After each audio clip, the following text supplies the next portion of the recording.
Hello, everyone. Welcome back to DevDive, a conversational podcast. I'm one of your hosts, Steve Fontana. With me, the co-host, the also host, Andy S. Makis. How you doing, bud? How's it going, buddy? I'm okay. I'm coffeeed up. Slept good. I slept in today, and it was a good thing because we're right here in the middle of the day. But our guest here this week is all the way over in Germany, where it is where the moon has been high in the sky for quite a few hours already. Yeah. A chill has come over, but we are going to warm you up in the very souls, in your very solar plexus, listeners, because this week, returning to the show, we have Mateo, aka also known as Zora Arts, which is the name of the studio, solo developer of Rogue Jungle. A lot of stuff. But what we're going to talk about today, we have Rogue Jungle and Ultimate Indie Racing, which we're also going to touch on. But and we also had Mateo on a long time ago to talk about Maki's Adventure, which also has some stuff going on as well. Yeah, Welcome back to the show, Mateo. How you doing, brother? Hello. Thank you for having me back in the show, man. I'm really excited. This is always a pleasure to have somebody come back on after, coming on the show the first time, Andy, all bright-eyed and bushy-tailed, just like, I can't wait to, talk to people because nobody wants to talk to me. And then we talk to them, and then you grow up a little bit. You get put in the meat grinder that is the gaming industry, and you come back, and you, Mateo, you're still bright-eyed and bushy-tailed. You're doing it, man. Very excited. I try that. I try to not burn out, but it's hard. The game industry is a really hard area. Yeah, believe me, we believe me, we know. This for those that don't know, yeah, go ahead, Andy. Just a quick side story. Mateo, he found us when we put out feelers for our first indie game showcase many moons ago. Yep. And he reached out, and he had his little shark game that we loved because we both like sharks. Sharks are freaking awesome. Sharks are dope. And we've been following his work ever since, and seeing him progress with games that just look better and better each time. It's such a sense of pride for me. Yeah. Thank you. Yeah. It's an amazing, it's always great to see developers, especially solo developers who are really just like dipping their toes in the water. They're young, they're brand new to the industry, really, in a lot of ways, come in and grow. And we've seen it a bunch of times on this show. And Mateo, I guess like one thing, a good place to start is take us from Maki's Adventure. Like, take us from that moment. You got it out into the world. It's been in people's hands. Now you're working on kind of putting it into more people's hands. Give us a little bit of that, and before we lead up into your next couple of projects. Yeah, how do I start? It was a really rough start, to be honest. It was my first indie game, my first commercial release, and it had a big challenge because I had no following back then, and it was hard for me to get the word out about the game. But from the release, I think the first year was really simple. I had like a good chunk of players playing the game, a lot of feedback, a lot of bugs that I had to fix. But after that, I think I directly started a new project, to be honest. So 2 months after the PC launch, I started with a Maki's Adventure in 3D, like a 3D prototype that you maybe have seen somewhere on Twitter or somewhere else. Yes. And I directly started with, so I didn't even had 1 year of only like supporting the game. Of course, I made updates. I think I had like 50 updates over the year. Wow. But other than that, I started with my next project, like Rogue Jungle, I think 4 months after Maki's Adventure PC launch. And then I also ported the game to mobile, Maki's Adventure, and now it's playable in App Store and on the Play Store. And right now I'm also getting it on consoles too. So it will be out on consoles this year. But after the PC launch, it was a really hard time because I wanted to make money with the game. I wanted to promote the game, but it was hard for me to get people to find the game because, of course, I had some Steam wish lists and stuff like that, but it was still hard for me to find an audience for shark games and platformers all in all, because a platformer or Metroidvania is a really hard genre in my opinion, because it's really oversaturated. So there are a lot of platformers Mm. and Metroidvanias on Steam, but only like 1% of those games, like Haiku the Robot, for example, or Hollow Knight, make it to the Right. big spotlight. So I think 90% of the platformers, people don't even know about them on Steam. So it was really hard for me to find anyone to play it. No, I mean you're absolutely right. But the fact that you're even pushing forward to get this on consoles, it means that it's gotten in front of the right eyes in some aspect. Like, are you working with someone to get these things on consoles or the game on consoles? How are you managing to get through that? Yeah, I had a publisher reaching out to me, and they asked me if they could publish the game and port the game to consoles. And this was because I had like a tweet, because I love to tweet stuff, and if I have, because of course I had reached out to a lot of publishers before, but I think almost everyone said no, and the people that said yes in the in the later consideration, they were like not good enough for the game because they don't even know the game, and they just said yes because they want to publish a game, but not my game, if you know what I mean. Yeah. Oh, So interesting. it was Okay. just they just want a new game published, and they don't even care for the game, and they will just get it out as shovelware, and then they will move on to the next game, Right. and that's what I not want No, that's in a not good. publisher. Yeah, that's So not what's good. the benefit of even doing that? I'm kind of curious. Like, why even publish it if you're not gonna market it properly or give it attention or just move on Yeah, to the next thing? It seems like a Yeah, kind of a waste. maybe just I to think build a it's portfolio. worth. Yeah, I think so. Maybe for the portfolio, maybe because they just want to have more games. And in the long time, they will make money because if they publish thousands of games for like, and they sell 1,000 units for each game, they will make millions. But it's not a really good approach, in my opinion. Right. You should in my opinion, a good publisher should know the game and should play the game and then decide if they want to publish the game or not, because if they didn't even play the game or the demo, then why should they know anything about the game? So yeah, if a publisher doesn't even play the demo or the game and just says yes, then I wouldn't go with them, to be honest. But maybe some people just want their games out, so I can understand that too, of course. Because for me, it's also a dream to have my game on consoles, like the Nintendo Switch, for example. It's a big dream for me, and it's a big step and a big milestone. But I'm really excited how it will turn out, because it's my first time getting a game ported to consoles, and it's a lot of excitement right now, but also a lot of challenges because Mm. I have to prepare the Unity project, and there's a lot of stuff breaking right now, and I have to fix it. And of course, it's the same every time. Yeah. Unity, you open Unity, then something breaks, then you have to fix it, and then you spend another month fixing the bugs, and then in the end, Something else breaks. it's just playable.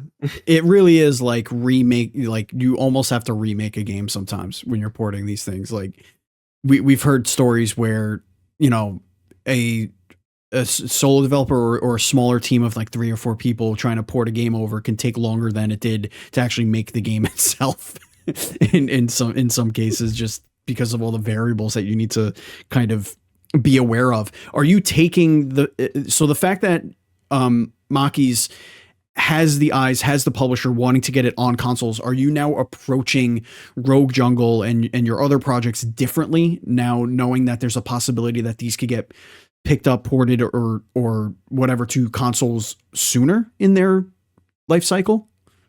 Yeah, definitely. For Rogue Jungle, I have it like Maki's Adventure was my first game, so there's a lot of like problems with my early coding, and because I'm German, I like to write my variable names in German, and that's not a good thing to do, because if someone wants to work on the game from a publisher, they don't know German. So it's Yeah. my luck that my publisher has a German worker, so the person who works and makes the game, who ports the game, is German.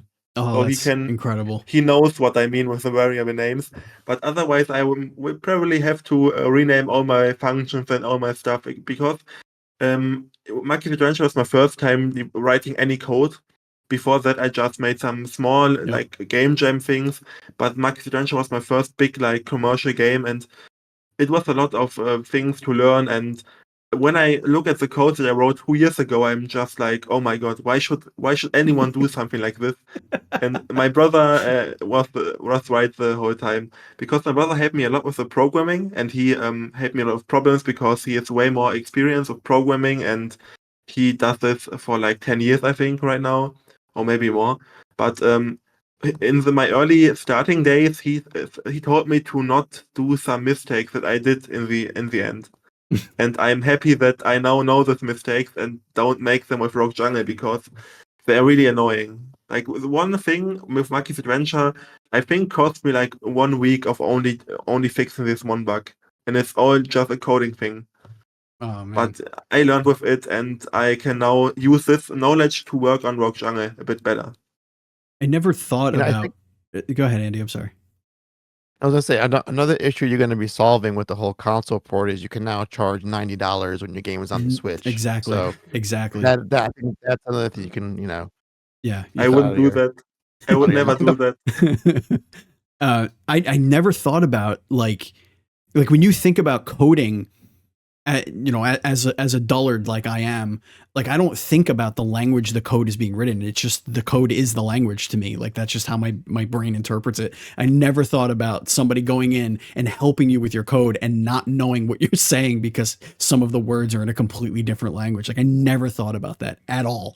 That is wild to me that's something that you would have to navigate. And yes, you said you were lucky, right? Like that's very lucky that you have somebody that could know what the hell you're talking about. When the person who's helping you with the port, the German person, are they rewriting it in a more universal, whether it's English or whatever, or are they rewriting it as they're going for the console port? Yeah, to be honest, I don't really know about that process, so I don't know if they rewrite it. I think So they you maybe don't just see it? have to. You don't see the They code? just. Oh wow, It's okay. perfect. Man, I love it, because right now I want to focus on Rogue Jungle, and Rogue Jungle should be released in this year. That's Right now I have awesome. like a planned release date in September, and I don't want to have anything to do with the porting. I am so happy that they do it, and I'm really thankful for their deal, because it was a really cool deal for me. Because right now I just send them my build, my Unity project, and then they port it. I think it's done the same by every publisher like that, because you as a developer, you send them the Unity project or Game Maker or Unreal Engine project, and they integrate their tools and also use the Nintendo dev kits and stuff like that. That's I awesome. don't really have any knowledge about that. I just know that there are dev kits that you have to use and test your game on, and you have to. I think there's a Nintendo Switch API that you have to implement in your project that like gets the Joy-Con controllers to recognize. But I think porting will take some months, because I think because of the like local co-op mode in Maki's Adventure, and I think also the level editor could make some problems. I think it can be really exhausting for them to fix the bugs and to make the game playable. But I hope they get it played like the Steam version. And I'm really excited when I have my own Switch in my hands and play the game for the first time on the Nintendo Oh Switch. man. With this will be really life changing, I think, for my personal milestone. That is so cool. And also we hear a lot of publisher stories about how some are very predatory and they don't take advantage of young developers like yourself. But hearing Yeah. them allowing you to free up your time to focus on going back to what you love to do, and that's actually making the game, not porting it and Yeah. spending months Yep. to get a thing you already worked on a different platform is incredible. Yeah, I think so too. I'm really thankful that I found a publisher like East Asia. I'm honest here. I don't even. I think we wrote like 20 messages, the CEO and I, and also like it's really like dynamic. So they just reach out to me with like, we want to make a new cover art, and then they send me like their sketch. I say, oh, that looks awesome. Because have you seen the new cover art for Maki's Adventure? I don't think I have. Yes. No, I don't think Oh I my have. God, Oh, Steven. man, I have to quickly find it, because you have to look at it. It's amazing. I'll find it. Yeah. Maybe I post it on. Yeah, maybe I will just send you the publisher site, where you can watch the game and see the new cover art. Can I send it in the Discord here, or how should I send it? Put it. Can you send it to me as a Discord message just to me, so that I don't have to click off? Because if I click off the video here that I have popped out, it's gonna put black boxes, and I don't want our YouTube viewers to just see some black box on here. So, oh my god, that looks incredible. Yeah, it's. I Oh my honestly, I god, was it looks so cool. You gotta show this, Steve. You gotta show the actual art in the video somehow. Don't worry, we're gonna edit this video. Don't There worry. you go. Man, I will send you the I'll whole have cover art. gameplay in there too. Don't worry. Oh my I god, I will that's send you awesome. the whole cover art over, and then you can just build it in the video, I think. Yeah. Oh man, that looks so good. Yeah, I'm looking at their, like, they have all of the box art of their games that they're publishing, and yours is like right in the middle there. That's awesome. It looks incredible. That's great, man. I mean that's such a like load off of like the shoulders of a developer, but also as people who are fans of, you know, you're a solo developer. That's something that we need to continue to tell people. Like, you do this all by yourself. You learned everything by yourself. You figured it out. Like you said, you had your brother like kind of helping you, you know, with some things, but like, this is your project. And now that you're able to kind of handle this bundled project to someone else that cares enough about it to, you know, to get it out there the right way, it's a load off of even our shoulders, because we believe this should be in front of more people too. Like we believed in Maki. So, you know, Thank you. That's fantastic. Sharks and Metroidvania, dude. Yeah. Sharks, It's like Metroidvania. What should I say more? I think it's the best pitch. You have Shark, and it's a Metroidvania with pixel art. I think that's my pitch. What's not to like? I mean, you know. But now Rogue Jungle. Okay, Rogue Jungle. This is different. It's you went from saying, you know, it's hard to get noticed in the Metroidvania genre, and now you're here going into the roguelike action RPG genre, which is probably like going from a 5-foot end of the pool to an 8-foot end of the pool. There's more saturation, I think, lately in this genre. That's what I'm saying. You're going into the deeper end here, where you're there's more water to tread, but you're going for it, man. We're gonna cut here to some gameplay of Rogue Jungle. So give us the pitch. Rogue Jungle. It's an action roguelike set in a procedurally generated jungle, right? Tell us a little bit more about it. Let's see. What do we got? What is Zoroark doing for this genre here that we need to know about with Rogue Jungle? Okay, hear me out. You are in a procedurally generated jungle. You can combine weapons and basically you collect weapon cards, and you can combine them to make new weapons out of them. I'm in. So I'm in. A fireball. Dark Cloud. It's Dark Cloud, Andy. I like it. We're in. It is. We're in. It's here. We got it. Dark Cloud action RPG. I'm in. You got it. I'm in. Where's the pre-order button? And the best part that a lot of people will like is there are booster packs that you can buy with in-game currency, but no in-game like money. So you can just play. I think you can just unlock them by playing the game, but not buying them with real money, because that's the indie approach. We are not EA. We don't want to have your money go into the game, but because you're not a jerk.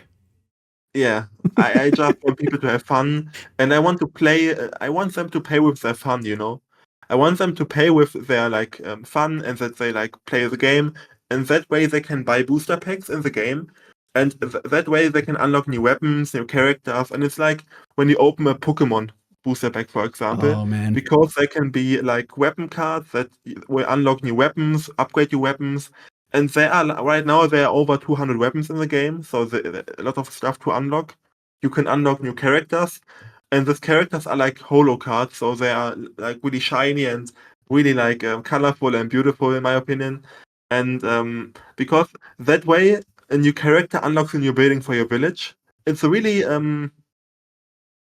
how can I say it? It's really complicated to explain, but like I have a teaser trailer and I can send it to you over, and then the audience will know what I mean. But you can understand it by watching like 10 seconds of gameplay, but explaining the whole thing is really it's really hard, in my opinion. Or, now hear me out. You can go to Steam, you could go to the game's page, you could add it to your wish list, and then there's a button down there that says you could request access to the playtest. Okay. Mhm. Now, it's not a guarantee that you can get in. Oh, wait. Yes, I am. I'm in. All right. Yeah, I can get So right it's in. there. I hear request access is like, you're in. You got it. Oh, it's playing the audio again. I'm sorry, folks. It Yeah, just refreshed the click page. on the button. Yeah. Click on the button. You're in for this. Let me tell you something, Mateo. It is a well documented. It's well documented that one of my favorite games of all time is Dark Cloud. And the reason why Dark Cloud is one of my favorite games is because I love the way you could just combine weapons and make new weapons and like, yeah, it sucks that they break, but whatever. You can make new ones. You got me, man. You got me. 200 weapons, combining weapons, cards, all the fun stuff.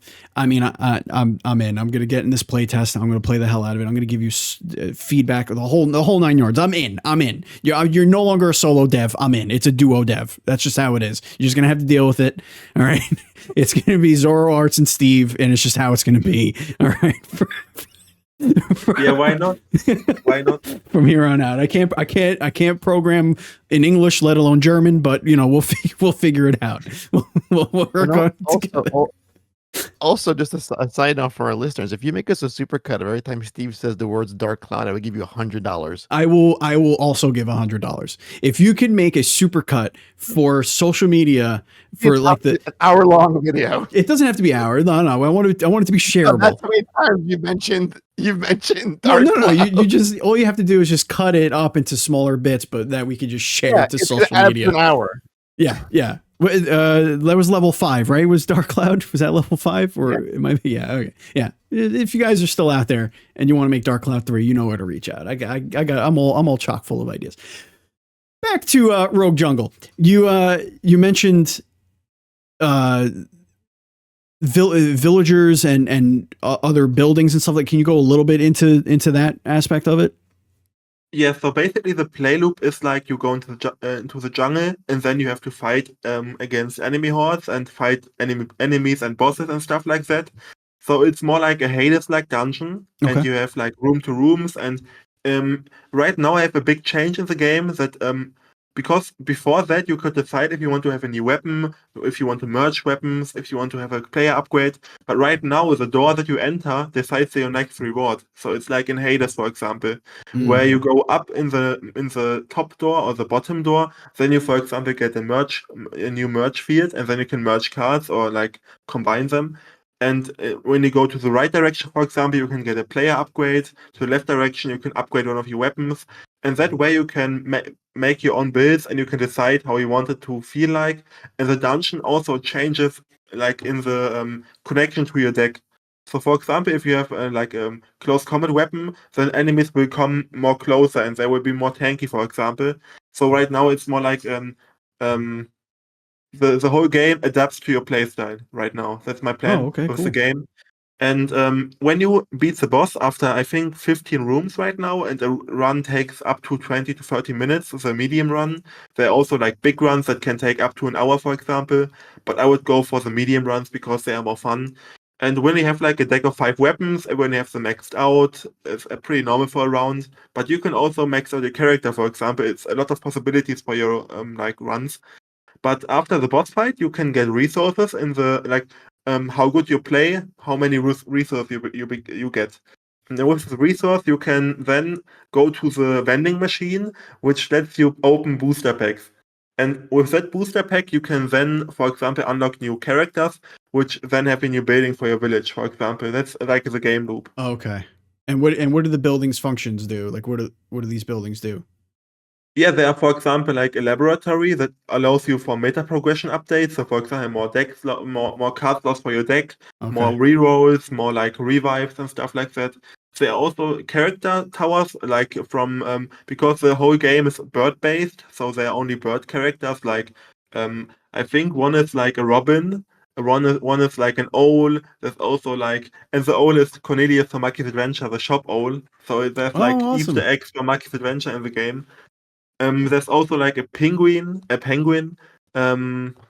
think also like, I don't know how to say it in English, but yeah, all the birds have different abilities. For example, is it a stuff like that. magpie? Because those guys are assholes. No, it's like with the long throat and small head and the big ostrich. Yeah, exactly. Nailed it. And this one, See? for example, is like the assassin. And so he can make double damage when he comes from the backside to the enemy, and he is really fast, but also really like he has not much defense, for example. So Okay. all the birds have different values and stuff like that, and different weapons, for example. Oh, that's fantastic. What are some of your favorite synergies when you're doing a Man, run? I love the in the Rogue scythe. Jungle? Of course, the scythe is from Maki's Adventure inspired, and I also took the 3D model from Maki's Adventure. But if you combine the sword with a claw, then you get a scythe. It's like my favorite weapon combination because the scythe is extremely overpowered, and you can just, when you have it maxed out, you can just shred through the enemies, and it's so much fun. I love to Oh, play the game when I'm done with game development because then every evening right now I can say that here every evening I make one of Rogue Jungle because I love this game myself. I don't want to sound weird, but I play my own game every evening right now. I I mean, mean, that's how it gets better, right? You yeah. gotta, play I until mean, you're yes, you sick of need it, I other guess. people to But play it, but I mean, the play test right, is right there. So, if I mean, if that's it's not great. fun to you, then there's a problem. Yeah, yeah, I yeah. mean, I love roguelike, so I'm a big fan of Vampire Survivor, Brotato. Right now I'm Potato. addicted Rotato. to how's the name again? Yeah, maybe I will get the name later, but there are a lot of cool like survivor-like games, Mm. and I just love them. I just because you can just play with like one hand. It's normally just moving around, and the weapons fire automatically. Oh, okay. And for example, Vampire Survivor is my favorite game Mhm. when I sit in a bus because I can just watch my phone, and then I can just move around and kill some vampires, and it's so awesome. Yeah, fuck those For real. vampires. Kill Oh 'em no, all. you kill bats. You kill Kill, bats kill them. Kill and them. other things. Kill them good. No, that's fantastic. I mean, you're man, you're doing the thing. I love it. Um, I kind of want to switch gears though because last year or Yeah. maybe a year and a half ago, it feels like a while ago, we had a little news story on Mhm. the Indie Rift podcast. It might have been the Indie Rift podcast already, but it could have also been Indies Nuts podcast. I don't know. But when you put out that little tweet saying, "Hey, wouldn't it be cool if I did this thing with like other indie game characters?" And you had this like little racing thing. I think you had like a little, just like a track, like barely a track, and you were kind of driving, I think, as Maki, if I remember correctly. Yeah. And then the thing blew up, and all of a sudden you have all these indie games reaching out and being like, put this guy in the game, put this one in the game, and now it's like become a thing. Now I understand that you're focusing on Rogue Jungle, but like, how has Ultimate Indie Racing kind of evolved since that initial craziness of everyone wanting to get their indie mascot in this video game, and like, where do you stand right now? Okay, so this game really was like it blew my mind. I'm honest here. Um, I can just start off with the origin because the game started off with my brother and me playing Mario Kart on our Wii. No, we played on the Switch actually, but we like the Wii version more because I think Mario Kart on the Wii is a better thing, and I love it. But I also like the Switch Mario Kart. But yeah, we played Mario Kart, and I asked him how long do you think I would need to make a Mario Kart in my Unity project? So how long would it take me to make my own Mario Kart, like drifting physics and kart controller thing in Unity? And my brother said, "Why don't you try to make Mario Kart in one day?" And I was like, "Hold my beer! I want to do that. I want to make that." And the next It'll give day, you a game jam. yeah, it was He game basically a jammed game you. jam, yeah. And then after 1 hour, I got this like drifting physics right, and I faked a lot. Like it was my friend when he played the game for the first time after like 2 hours of development, he was like, the drifting feels amazing, but it's not like Mario Kart. But for the recording of the videos, I just drifted like players in Mario Kart would drift like. But the drifting in my game was really different. It was more like arcadey and not like in Mario Kart, for example. But then later, I think it is a better thing to do it like that and to not like copy Mario Kart that much. Mm. But like, of course, the VFX of a drift is like the blue like fire coming out of your wheels and stuff like that.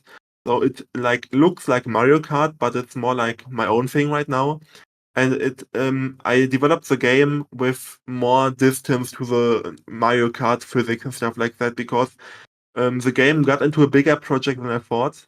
And I think it was like I posted a tweet 1 hour after development, then 3 hours after development, and the jump from 1 to 3 hours was like insanely big. It was huge. Like in my first tweet, it was just like a red box driving around like on a big, I think, big like big plane with like a desert texture on it. Yeah, Just it looks like a dirt placeholder road. things. Yeah. Yeah, just like placeholder stuff.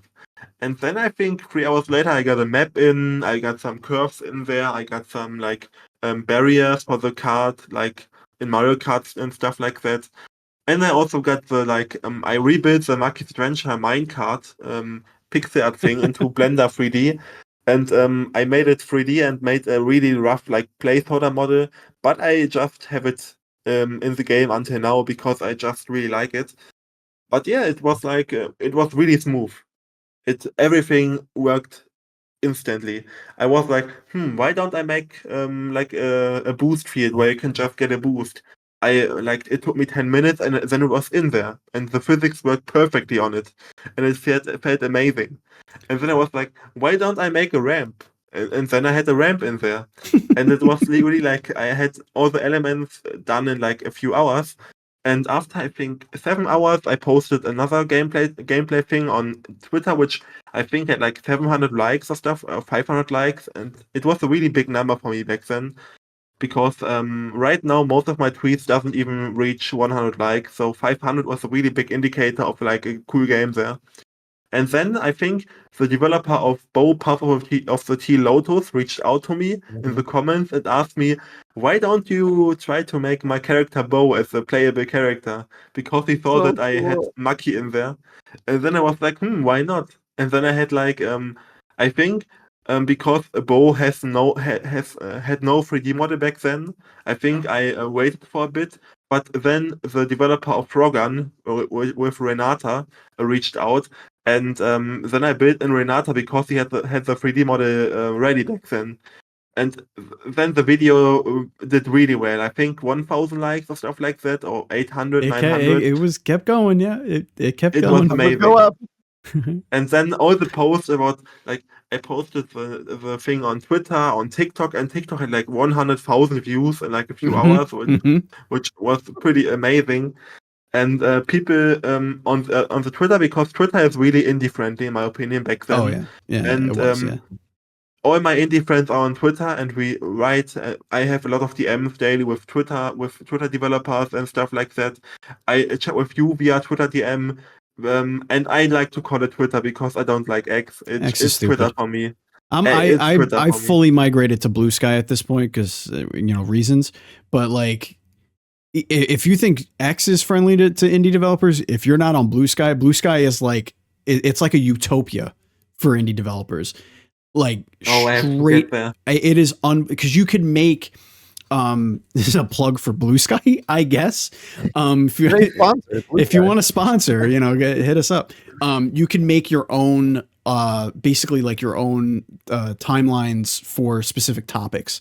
So like I have one for each of my sports teams that I follow, and then I have one for indie developers, for tabletop gaming, and so you could just connect with these people so quickly.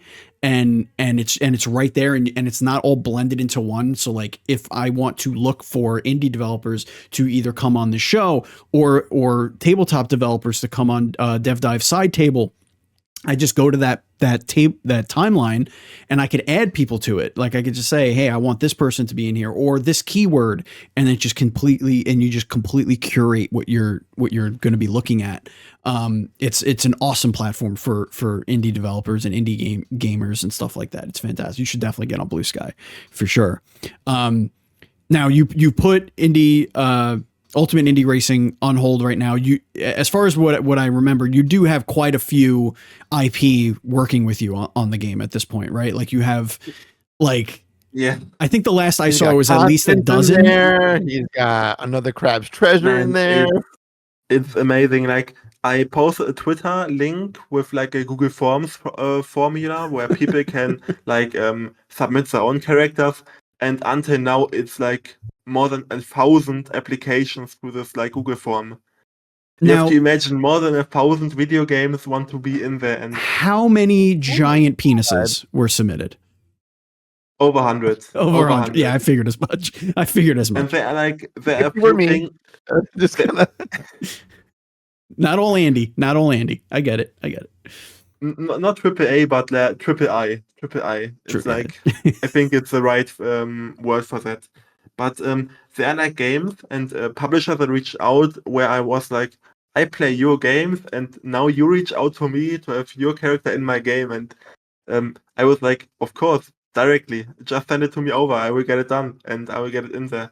And that, And do you think that the speed of which you were able to show what you can do had something to do with their trust in giving you their IP to put in this game? Like, I couldn't imagine just being like, hey, some random, solo dev who has one game out in their entire life, like, yeah, here's my 3D model of my character, put it in your game. Like, do you think that had something to do with it? Like, just how quickly you were able to show that, yes, I can do this, and look how quickly and look how seriously I take it?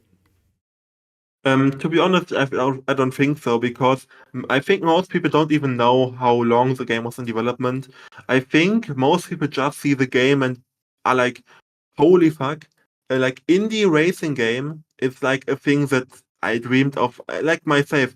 I want like indie Super Smash Bros. Thing where like Mhm. indie characters fight. Yep. And I know a developer who works on something like that, and we wrote about it. And I really love his idea, and I am waiting for his like announcement for the future. But like this indie racing game was something where I was like, Mario Kart did so amazing because there are so many cool Nintendo characters in there, like Yoshi, Bowser, Mario, Donkey Kong, and all the characters that I want to play in like a kart racer. Why not just make an indie version where you have like Shovel Knight, Hollow Knight, and all the like characters that we love, Like Celeste Madeline, for example, would do Mhm. awesome, like in a snowy car, for example. Hollow Knight would do awesome, like in a big bug for like imagine like a big bug a car where you have like maybe a fly or maybe like a bee, and because of course Hollow Knight is a bug, so why not just make him drive a big bug, for example? Then The I lamb, just Cult of the Lamb. Could get the it's lamb in there. amazing. Another one, yeah. There's so many cool characters. Hades, it's like I would like Sir another Whoop big one. Ass. If you could get Sir Whoop Ass in there, that'd be great. I love me a Sir Whoop Ass. That was always a good one. Yeah, my dream is to have like Taco Shovel Dad Knight. in there, There are a lot of cool characters, I think. Yeah. I So think how do you- Shovel Knight so how and do Hollow you- Knight. Shovel Knight. How do you now, with all these requests that have come in, how do you say no to some of them? Because I'm sure some are It's hard. really cool. Like if it was like, okay, Bo is really awesome, but there's Shovel Knight. How do you like? Of How do you make course, that? I have that to like decision? I have to differentiate between games made by my friends and people I know, and games made by like the big indie publishers and big indie studios. Because like the thing with Krill from Another Crab's Treasure was like, I think I wrote with the community manager person on the I think on Twitter, Mm. and I reached out to them, I think through their business account or something like that, but I don't really remember right now. But they were directly like, it sounds awesome, why don't we make something like that? And then they sent me the model over, and I think the tweet has like 2,000 likes right now and stuff like that, so it did really well. And then also like one thing was where a big German YouTuber that I watch since like 10 years also liked my post and retweeted it, and this showed me that this can really be something big because people trust in the idea, people love the idea, like myself. And I'm honestly, I just want the game to be released. So if there's a big publisher reaching out with something like, I want to do something similar, and they are like more capable to do that, I would just go like, you do it, I will not do it anymore, because I just want this game to exist. It's not like I don't really want me to develop it. Of course, I will develop it because nobody else does it. But I just want this game idea to exist because I think the idea with like an indie kart racer is amazing. And I don't know how no one else did this. I think there's like indie racing, indie karts, a game like this on Steam, but sadly it didn't do well because I think it was too early for the game to exist. I think it was developed in 2017 or 16, Right. where before the big indie tsunami, if you know what I mean. So Right. before the big like indie splash on Steam. Yeah. So there are like indie characters that I don't really know about, and I think it's way more like way better to do it in like this time right now because the indie market is big and insane, and it's better to have like an indie racer with like the modern characters than the old ones that most people don't really know about.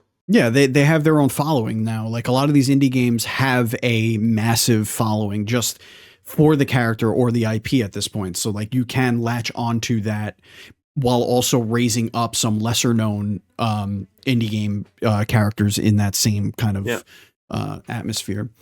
All right, Andy, let's switch gears a little bit here. You know, let's a lot of gear switching. we're switching gears. Well, gear switching heavy. Yeah, man. We have Mateo just is doing it all by himself, propping get up. back to making the game you really want to play. Yeah, man. And a game that I really like to play is Rapid Fire. And Andy, I think we're gonna do we're gonna do a slight change on Rapid Fire this week. I'm calling an audible. All right. Go ahead. Go ahead. We're gonna make this week's a game in itself. We're gonna do a Would You Rather edition of Rapid Fire, where Mateo is going to give us the Would You Rather or answer.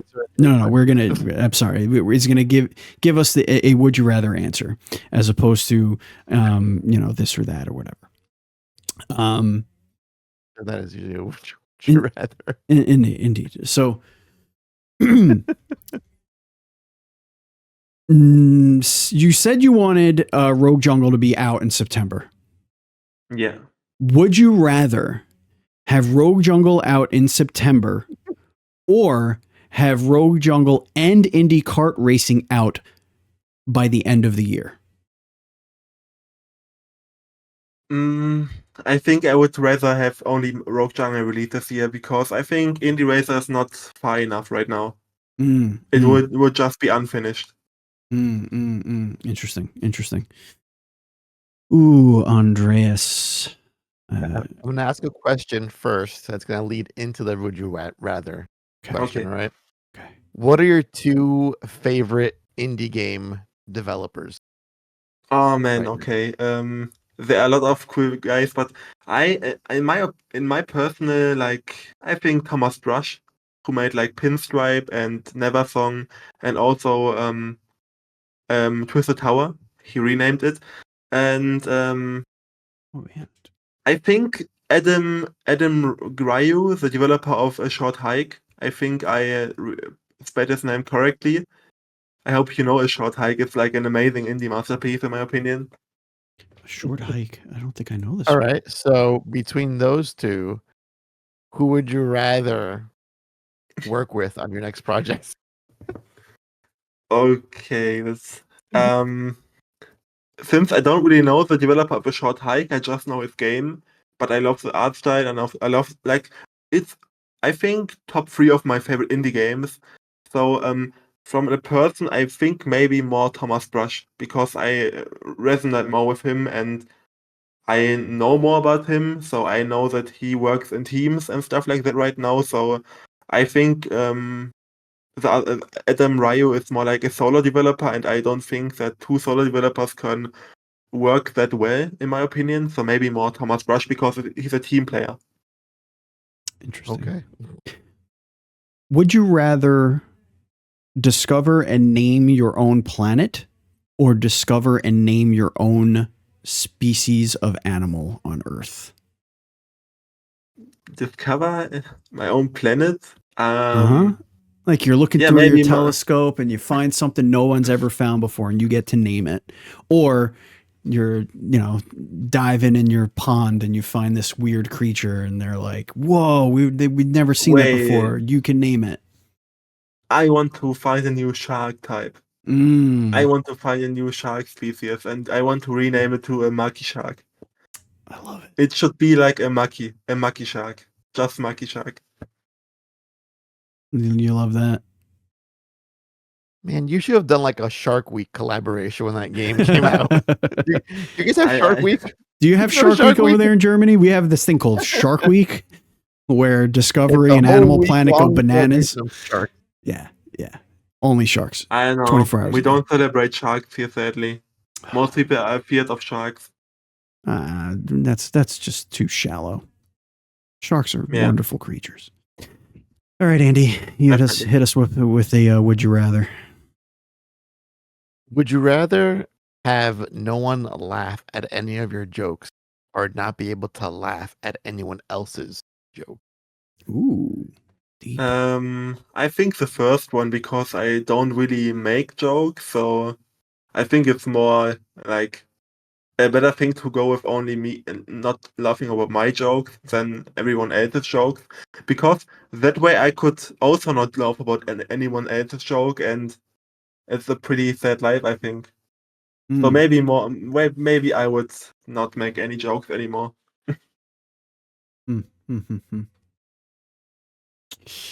Would you rather Makis become a super popular movie or a super popular cartoon, like TV show?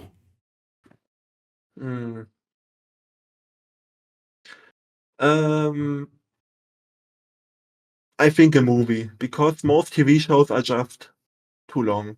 To be honest, here, most TV shows are like good for the first the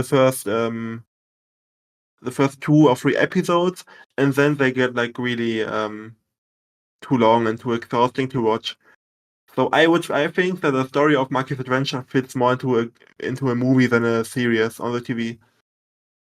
I like it. Would you rather Makis be an assist in the next Smash Brothers game, or be an NPC with a full quest line in Hollow Knight Silksong? An assist? What is it? Is it more like Yeah, they're not a full character, but they're just there to land an okay. attack and then they go away, kind of a thing. Yeah, to be honest, I think from a business perspective, I think more like an assist in a Nintendo game, so new Super Smash Bros., because it's way more like popular than Hollow Knight, I think, and it's just better for the game. Because both things are cool, I would love both, but if I would have to decide, I would probably go with like Nintendo.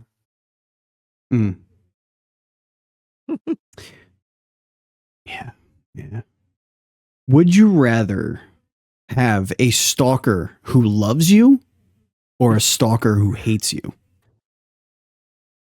Why would I have someone who hates me? I don't know. I think they both could end in like murder. Someone who loves me, I think. A stalker who loves you. Too hard. An obsessive stalker. I wouldn't like to have any stalker, to be honest, but if I would have to decide, I think that's, I mean, that's pretty, that's, that wasn't part of the would you rather, okay? All right, Mateo? Do you want somebody who loves you too much or hates you too much? That's what this question was about. Okay. All right, Andy. Let's give you to do one more, and then I'll take us home. Say again, bud. You describe my mom and dad. Your mom and dad. You used to watch Swim Fan when you get a chance, Mateo, about what obsessive stalker looks like. Would you rather be missing all of your teeth, or have half of your teeth be gold, and the other half are still missing? Okay. Interesting. I think half of them turn gold. I think so, yeah. Which half? Are you doing upper half, bottom half, half and half? I think only upper. Because I think most time you just see my upper half, so I think it would be more comfortable for me to walk around. Yeah. Yeah. Having just half of this side of your teeth I and nothing on that side of your mouth. if it's just I not, don't How know. weird that was. if it's just a numbers game, I would rather have like 4 teeth, Every 2 other teeth tooth? up here, 2 teeth up here, 2 teeth, just have like the backs and just be nothing but gums in the front. So I can at least chew some stuff. All right, final question here, and then we'll get out of here. You've answered this question before, but now we're gonna ask it differently. Would you rather Andy or would you rather Steve?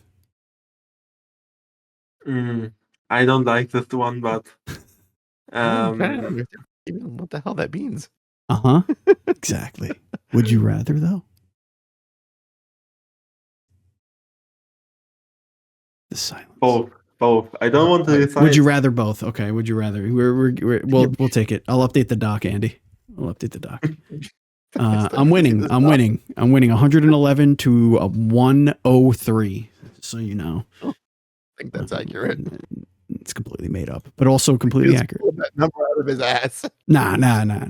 Ladies and gentlemen, that's going to bring us to the end of the show. If you like what you heard, please hit the old thumbs up.